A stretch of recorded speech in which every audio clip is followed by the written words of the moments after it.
Hi friends, मैं परविंद्र खारी। Friends, आज की ये हमारी game classical knockout chess tournament जो कि chess24.com पर खेला गया है उसके फाइनल राउंड की है। हिकारू नाकामुरा और मैग्नस कार्लसन फाइनल में खेल रहे थे और फ्रेंड्स एक बड़ी ही गजब की गेम इन दोनों खिलाड़ियों के बीच में एक राउंड में हुई थी। तो चलिए शुरू करते हैं। D4 के साथ यहाँ हिकारू नाकामुरा ने शुरू किया। D5 कार्लसन का मूव आया। C4 then E6 queen's gambit, knight c3, a6, c takes d5, e takes d5, then bishop f4 square पर, तो knight f6 यहाँ पहले कार्लसन ने किया। e3 then bishop d6, asking for bishop exchange कर लिए यहाँ पर नाकामुरा ने। Bishop takes d6, queen takes d6, then bishop d3 square पर, बिशप g4, क्वीन पर अटैक बना तो ये क्वीन गई b3 स्क्वायर पर। और यहाँ इस पॉइंट पर आई थिंक अटैक तो ठीक है b7 स्क्वायर का, लेकिन इतना स्ट्रांग नहीं है। नाइट c6 यहाँ कार्लसन ने किया, उसके बाद हुआ h3, बिशप पर अटैक बना। फ्रेंड्स, अगर मैं एक मूव पहले की बात करूं तो क्या यहाँ पर व्हाइट इस b7 पॉन को नहीं ले सकता? बिल्कुल ले सकता है। और अगर यहाँ से गेम आगे बढ़ती है तो कार्लसन यहाँ सबसे पहले कैसल करेंगे। दोनों रुक्स कनेक्ट हो चुके होंगे और उससे अगले मूव में यहाँ ब्लैक के गेम प्लान होंगे अपने दोनों रुक्स को a और b फाइल पे प्लेस करके यहाँ इस क्वीन को ट्रैप करने के। खैर वो इतना आसान नहीं है, व्हाइट यहाँ इस सिचुएशन को मैनेज कर लेगा। यहाँ हुआ h3, बिशप पर अटैक बना तो बिशप गया h5 स्क्वायर पर, then knight at g goes to e2 और इसके बाद यहाँ कार्लसन ने बिशप टेक्स e2 नाइट लिया अपने बिशप को देकर के। नाइट टेक्स e2 और इसके बाद कैसल हुआ यहाँ कार्लसन के द्वारा, रुक गया c1 स्क्वायर पर, then night d8, queen a3 और friends asking for queen exchange, लेकिन queen takes a3, b takes a3 एक ही फाइल में दो पॉन्स हो जाते हैं। काफी अच्छी सिचुएशन ये हो सकती थी, पर यहाँ क्वीन d7 अभी कनेक्शंस कार्लसन ने नहीं की और इसके बाद नाकामुरा ने यहाँ कैसल किया।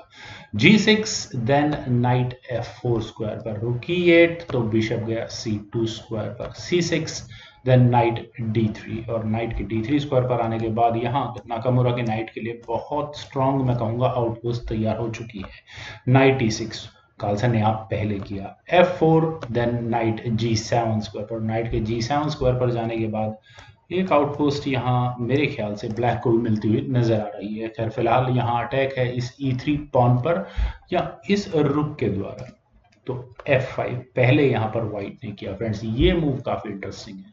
क्या यहाँ नाइट टेक्स f5 नहीं हो सकता है, लेकिन नाइट c5 एक बहुत बड़ा इशू है।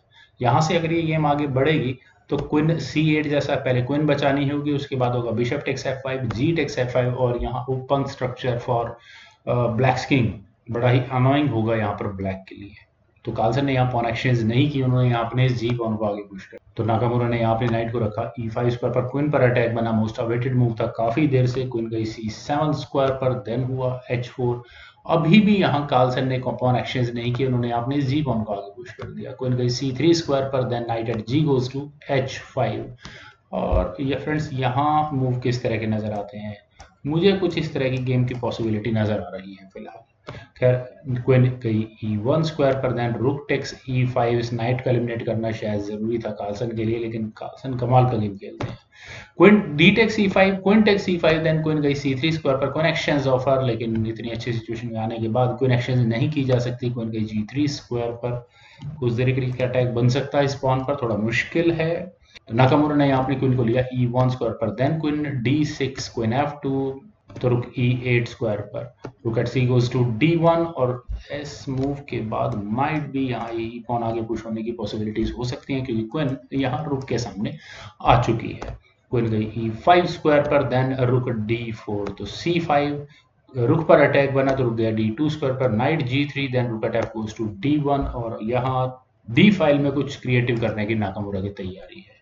किंग गया f8 स्क्वायर पर, rook d3, then knight at f goes to e4। वैसे तो क्वीन पर अटैक बना है, तो क्या यहाँ रुक टेक्स d5 की ऑप्शन कंसीडर नहीं की जा सकती थी? यहाँ पर भी रुक पर अटैक बन सकता था ब्लैक के, क्वीन टेक्स b2, लेकिन यहाँ से पहले कार्लसन करते, उसके बाद होता bishop takes e4, queen takes f2 check, king takes f2, then knight takes e4 check, king f1 square पर चला जाता है यहाँ से। आई थिंक दोनों खिलाड़ियों के इक्वल चांसेस हैं यहाँ इस पॉइंट से। खैर यहाँ नाकामुरा ने पहले अपनी क्वीन को बचाया e1 स्क्वायर पर, देन क्वीन f6 तो रुक टेक्स d5, फाइनली इस पॉन को गिफ्ट कर दिया है मैग्नस कार्लसन ने। और उन्होंने यहाँ ऐसा क्यों किया है फ्रेंड्स? यहाँ से अगर मैं कहूँ कि ये गेम चेकमेट की तरफ जा सकती है तो क्या आप यकीन करेंगे? आप यहाँ देखिए, क्वीन टेक्स h4, और यहाँ अगले मूव में चेकमेट की तैयारी, क्योंकि इस किंग के जाने के लिए F2 स्क्वायर अवेलेबल था वो नाइट ने कवर किया हुआ है। बिशप टेक C4, इसीलिए यहाँ पहले व्हाइट को करना ही पड़ा, लेकिन फिर भी कार्लसन ने यहाँ पहले किया। क्वीन H1 चेक, किंग गया F2 स्क्वायर पर, then knight takes E4 check, king गया E2 स्क्वायर पर, then queen takes G2 check. सारे फोर्स्ड मूव है, शायद नाकामुरा पहले रिजाइन कर सकते थे, लेकिन उन्होंने यहाँ पहले अपने किंग को मूव किया और यहाँ इसके बाद कुछ कैलकुलेशंस करने के बाद उन्होंने यहाँ रिजाइन करने का डिसाइड किया। फ्रेंड्स यहाँ से अब जो भी सीक्वेंस है सारा कार्लसन को फेवर करता है। यहाँ अगर कार्लसन को अपना मूव चलने की अपॉर्चुनिटी मिली होती तो वो यहाँ पहले करते C4 चेक, सारा फोर्स्ड मूव सीक्वेंस होता।